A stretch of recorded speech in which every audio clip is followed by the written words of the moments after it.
And I think what we're going to do, because we've got some people that are going to have to scoot after lunch or before lunch, well, what I'm going to do is, what I want you to do is take all your Post-it notes and stack them up together in one stack. And it's going to, those are the invite Post-it notes, okay? Just put them all together, all your ideas, just your ideas, put them all together in one stack. And we're going to have instructions for that later on. But what I'm going to do right now is I'm going to move into welcome. And I'm going to give y'all the scoop on welcome. And that way, when lunch gets here, we can go straight into lunch. We can do, and we'll do the creative time kind of following lunch. But that way, we really want the people to hear the welcome piece, okay? So we're going to do welcome, and so then we're going to move right into lunch, all right? And then this will kind of kick us into getting done quicker today as well, which some of y'all maybe make you happy, or you may just want to stay here all day. Anyway, all right, so we're going to start with welcome, and you can open up your checklist again to the welcome, because I'll be going through it, just like I did with invite. And we have a video, and this video, at one point I was going to cut this video out, but some of my young clergy said, no, Mary, leave the video in, and you'll see why in just a minute. All right, watch this carefully. David, I told him about our decision. Okay. All right, here we go.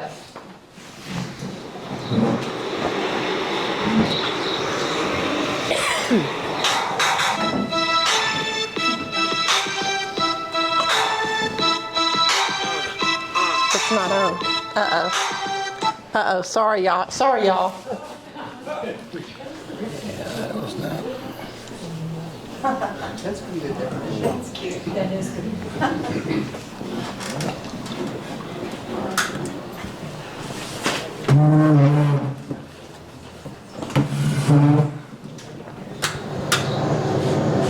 Now, here we go.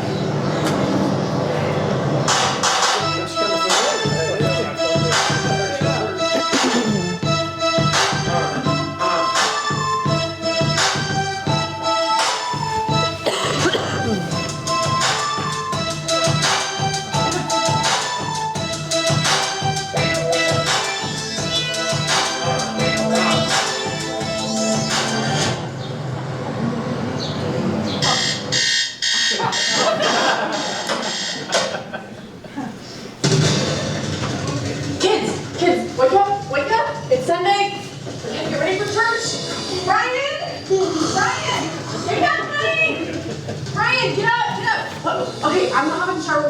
You get the kids ready, and then we'll get going. Okay? Hey, you just lay out their clothes because it takes me 5 minutes. Honey, seriously.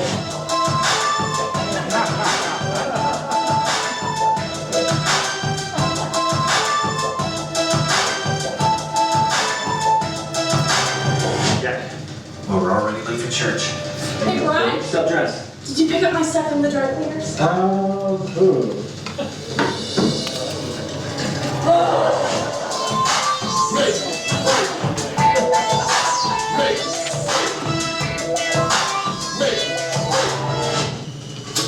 Okay, Jack, I'm gonna make you waffles. Can I have a sandwich? Yes, but you gotta make it by yourself.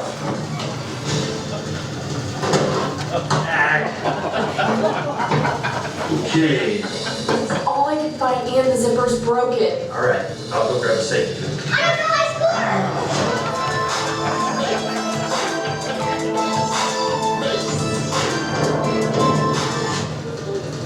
Nana, what are you doing? Daddy, I'm painting your fingernails. That's great, sweetie. Go get dressed.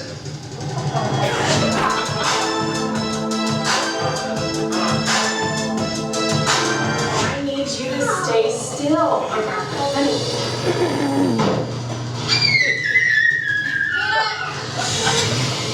Come on, let's go.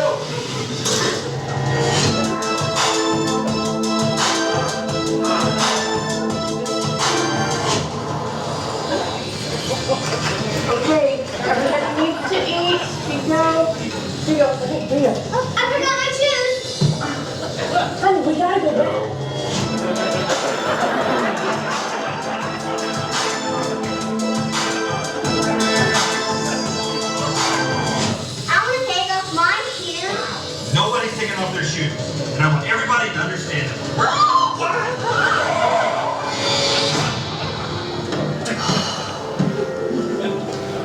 We made it. Yep.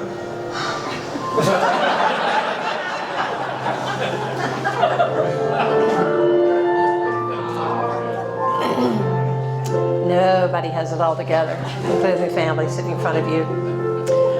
Okay, so hospitality, treating someone like they belong before they belong, until they belong.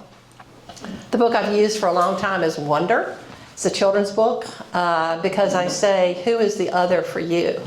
You know, in our lives, the other may be someone else that might the other for you. You know, seeing the other is the deep truth of welcome. Years ago, many years ago, I had become Episcopalian and not very long, and I went home to Mississippi, and my oldest niece came up to me and she said, Mary, I need to talk to you a minute. And I said, sure. She came and she went back to my old bedroom and she said, Mary, I'm gay and I want to tell Mom and Dad and I'm scared. She started crying. And my brother and sister-in-law are, deeply Southern Baptist and deeply Southern. And I told Ferris, I said, Ferris, I'm sure they know that you're gay. I don't know how they would feel about you kind of coming out of the closet, but here's the thing, I don't believe for a minute that they will abandon you. And they didn't. And so she trusted me with that. And she told me years later, she says, Aunt Mary, and she's thriving now, doing really well. She says, Aunt Mary, I came to you because I knew that I wouldn't feel judged by you and I could trust you to share this story. So it was all about me, So as I look into seeing the other with welcome, as I said, the other for you is got to determine, who that is for you. Pew Research, and this is just a couple of weeks ago, the influential factors for initially bringing new attenders to a congregation. Look at the top one. It says, aligns with my beliefs, values, and preferences. But look at number 2, welcoming atmosphere. So clergy, that lets you off the hook. At least it's not your sermon, right? It's welcoming atmosphere. So I've got on here, I've got signage, and the signage is really important, and it's like I didn't go out here and take a picture of St. Peter's signs, but at different parts of the country, some of them are kind of buried, and you have to kind of make sure that you have good signage. The Episcopal church signs, actually, this came from Forward Movement. Street signs are evangelism, plain and simple.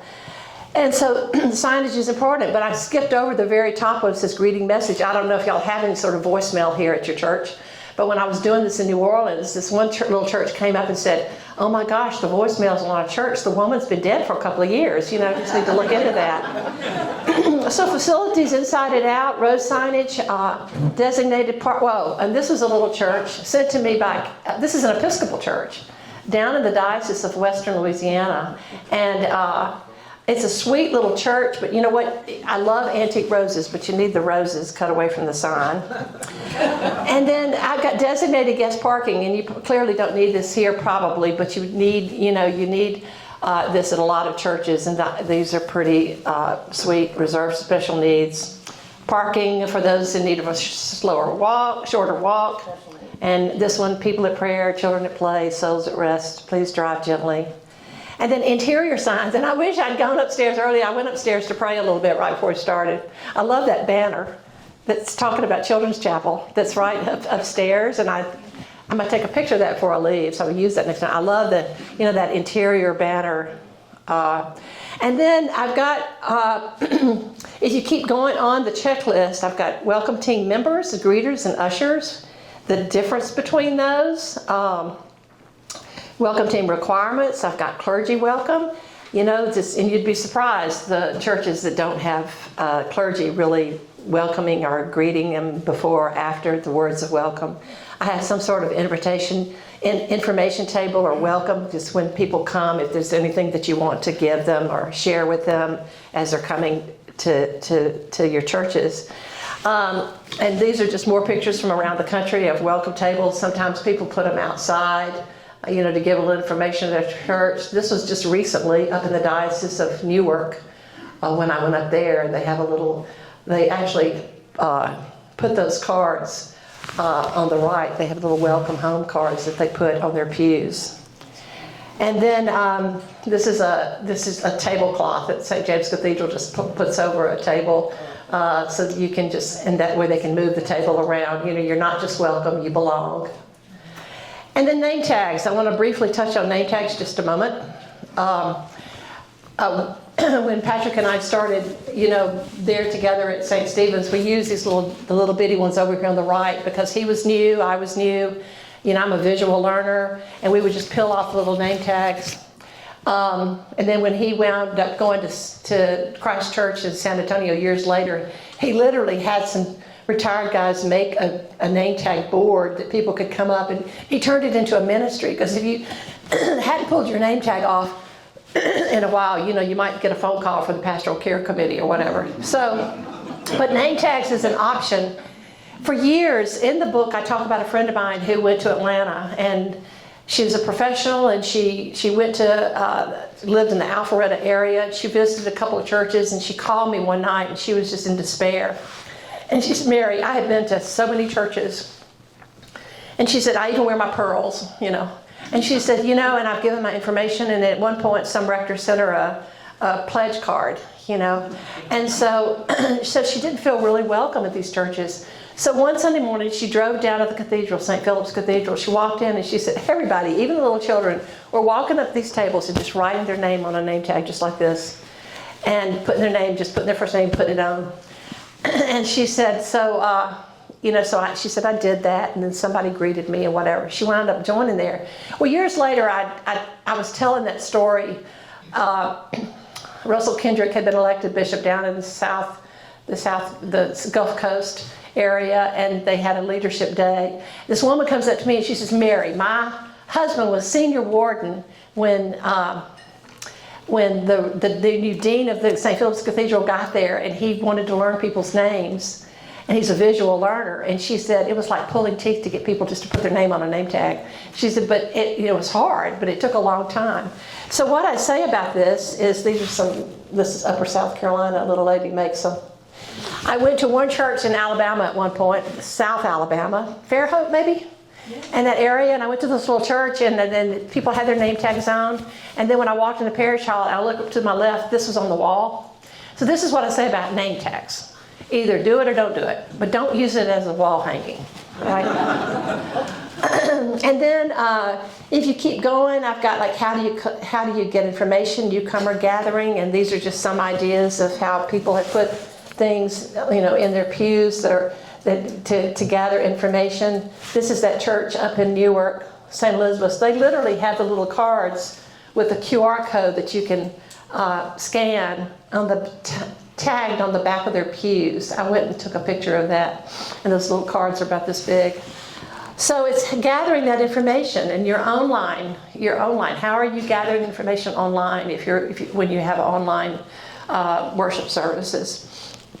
And then the next thing on this list is newcomer welcome gift, newcomer information packet. And so trust me, as I've taken this work all around the country, coast to coast, when I went to, going to New England, our cultures are also different. So I wasn't going to be telling anybody that they needed to have a little guest bag for the first time newcomers. We did little bitty bags with homemade cookies in it, and I had what I call my bag ladies. I wouldn't do that now, but I had them out there standing out for first-time guests. And so over the years, I would come up with different ideas, and on your table, you're going to have there's what I call the old funeral fans. You've got them because before we left Sewanee, we had like 3,000 of these fans made.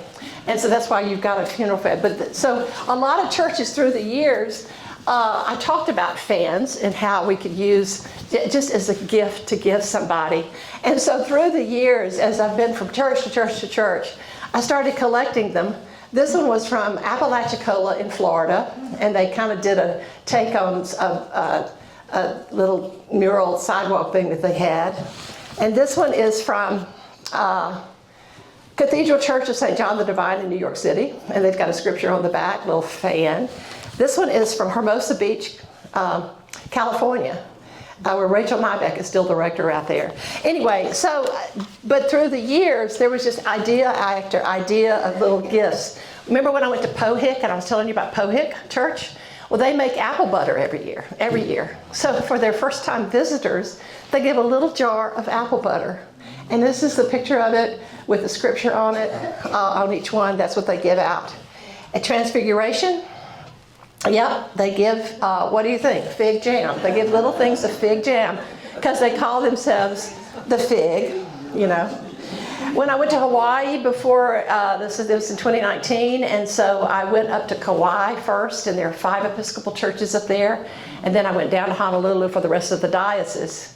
And so I spent a week in Kauai, and at one of the little churches, they have a group that gets together and makes these little crocheted leis. And so the one on the left is a little crocheted leis that they give to their first-time visitors. Everything from prayer shawls to little bitty baby prayer squares. That one came from Florida. The thing on the left is Aspen, Colorado, with the M&Ms. And then just this last year, I was at, or earlier this year, I was at the Diocese of East Tennessee up in Knoxville. And we talked about my brother. My brother had a stroke and he wasn't doing well. So they gave me this prayer shawl and to give to my sister-in-law. That's my sister-in-law at my brother's bed. He passed away a couple of months ago. And they gave me this little prayer to give with her. And so prayer shawls have been something that people have given through the years to visitors. This is a little pocket prayer quilt. The next thing on here is kid bags, or some sort of, you welcome your children here and give kids something to do quietly, worship aid while they're at the worship service. And then keep going down, I have worship bulletin. Get rid of Episcopal speak. I have that you have simple, understandable things in your bulletin. It's because I haven't looked at the bulletin for tomorrow here at St. Peter's. But if you have something like ECW, tell people what that is, or or whatever you've got on there that's maybe an acronym that you can let people know. And then John, come over here. I've got a video that I'm going to show. We got to get this going. And y'all, this whole thing with it's because I'm using a Mac, and I don't know. It's no big deal. But wait a minute. Oh, so you're gonna get it ready for me. So if you keep going, I've got, besides bulletin, go to the next page, and I've got clergy follow-up. There for a long time. You got it ready? There for a long time, I said, if they give you your phone number, the first time guest, if they give you their phone number, then you need to call them. And then at one point, Jimmy Abbott, that young priest that you saw earlier, he says, Mary, if they, he's in his late 20s, he says, if they give me their phone number, I'm not going to call them. I'm going to text them, or Facebook them. So anyway, I got rid of that. I don't have any non-negotiables anymore. So anyway, I am in West Texas, and this lady comes up to me, and listen to what she says. Hi, I'm Joyce Merritt, and my husband and I moved to San Antonio July 2014. We were looking for an Episcopal church, and we went to another church, and something didn't fit. Anyway, we came to St. George, and we thought it was a nice church, and the rector, Ram Lopez, has a little spiel during the announcements, and he said, I don't know why you're here, but I know who brought you here. And I thought, well, that's a lovely thing to say. And he also said that he would call us. That afternoon, we were doing something and the phone rang. I didn't recognize the name or the number of the phone. And I picked up the phone and it was Ram. And he said, hi, it's Ram Lopez. I'm just calling to say welcome to St. George. And if there's anything I can do to help you, I would be happy to do so. I was shocked. Handed the phone to my husband, and he spoke to Ram. And then when my husband put the phone down, we looked at each other, and for the first time ever in our history of going to new churches, and we've been to a lot of new churches because we lived all over the States and in France, this is the first rector who's ever called us. And we were, as the English say, gobsmacked. Gobsmacked. But in the event of not calling, even just a little handwritten note, like a little postcard, because who writes handwritten notes anymore? This is from an old statistic last year. 37% of Americans say it's been over 5 years since they've written or mailed a personal letter. 22% of Americans under age 45 have never written or mailed a personal letter. So, handwritten notes. The last things I have on this checklist are flow charts, so that when you make, I knew that when David first got in touch with me here at St. Peter's to do, that you're going to be looking at, with your strategic plan and all, making sure that you have Invite, Welcome, Connect engaged at this church. So we've got a number of churches that do that. But then once you kind of decide, as you're deciding, what are the things, and we're going to talk about this afternoon, what we're going to do with all these ideas that you've come up with. But one of my things was to do some sort of flow chart. So this is from St. John's in Jacksonville, Florida, years ago. This one is from Calvary in Memphis. Theirs is kind of color coordinated. And then I got a phone call from a priest down in West Texas. And he said he had a retired lieutenant colonel join his church. And this retired lieutenant colonel came up with an Invite, Welcome, Connect OCD chart. Pretty thorough, yeah.